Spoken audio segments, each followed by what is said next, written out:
Morning, my beautiful babes and babettes. I'm your resident active advocate, and it's sunny out, and I'm wearing my fuzziest sweater, and it's awesome. I wanted to talk today about the support system for people with depression and how people around can avoid burnout. Burnout is actually somewhat of a medical term. It is used in common parlance, but we all basically know what it means. Like, you've worked so hard that you're completely out of energy, you have nothing left to give in the tank. So, when living with someone who has depression and when caring for their needs, I'm not going to say that this is intrinsically, quote, a burden, because people often do these things out of love rather than out of compulsion. And that is the best way to get along with people who have mental illnesses, to try and get along with them on the level of love. Because humans need love. We just do. It's part of our social being. When you love someone enough to want to take care of them, though, it is often at the expense of your own health, and this is especially true if you don't know what to do for them. So, because most of us are not therapists or psychiatrists or like in the medical field, in that branch of it, we're not going to necessarily know what to do.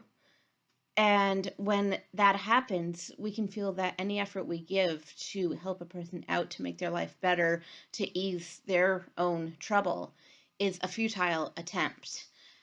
That is a very common feeling, and it's also very common that a sense of hopelessness will go along with that feeling, because it's like, what more can I do to help this person when I'm already giving it my best shot, when I'm already giving them as much as I can give them? The thing that is important to remember is that you are not meant to play God to anyone. You are not meant to prop anyone up solely through your own effort. I am here advocating for the support to have a support.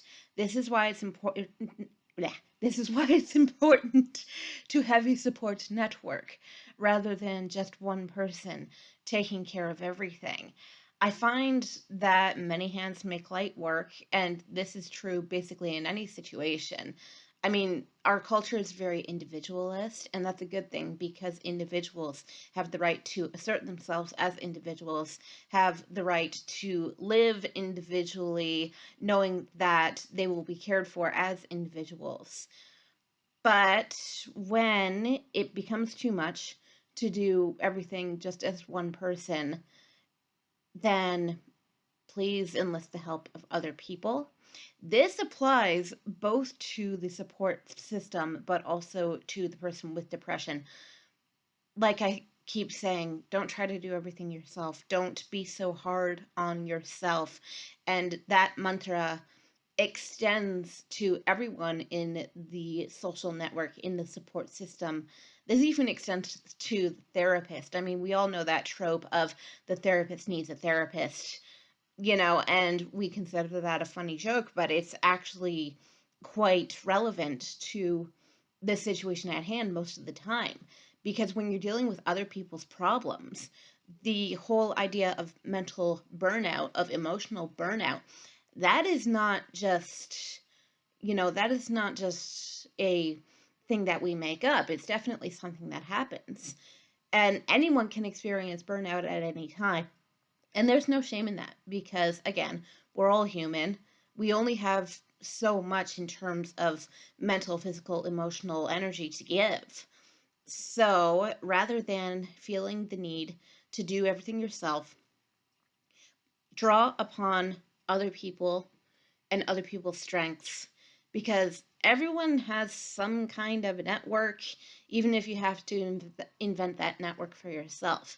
Actually, I do recommend that you invent that network for yourself, because it can't just be the family. It can't just be one person. It can't just be the parents or the sibling, or, it can't just be one thing. I feel that because we are social animals, we have the need to expand beyond the nest, shall we say. You know, so making friends, keeping them in your life, but not seeing them as a means to an end. Like, I am befriending this person so that they can help me with this person, or so that they can help me with this issue. You know that that's not the right way to treat a person. People are never means to ends. People are people, you know. So being attentive to the needs of the person that you are taking care of, if you are the one supporting the person with the mental illness, that's important. But also being attentive to your own needs, that is extremely important, because one human being can only give so much. So if you need the therapist, go see the therapist. If you need to cry on your sister's shoulder, go cry on your sister's shoulder. You know, enlist as much help as you feel you need. And that's going to be at different levels for different people, because we all have different capacities for, you know, like taking care of other things and other people.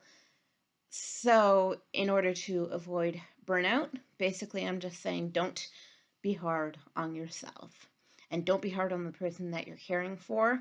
And if you're the person being cared for, don't be hard on yourself, and don't be hard on the person who's caring for you, because it can just lead to burnout on both sides, and that is never good.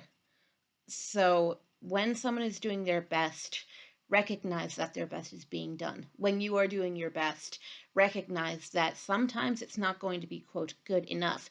You have to get the help of other people, because we are social animals. We are meant to have more than just one other person. If your whole world centers around one person, that's not quite big enough for a human being. A lot of the time, anyway. So, that is my advice for today on how to avoid burnout and expanding your social network. And tomorrow, I am thinking I'm probably going to talk more about the therapist route, because I have been through therapy myself, and it was extraordinarily beneficial.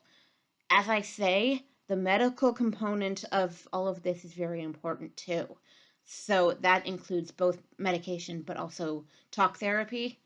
You know, there are different kinds of therapy for different people, but I will get into that tomorrow. Thank you for coming to watch today. You are wonderful, you are beautiful, and I love you. Bye. Mwah.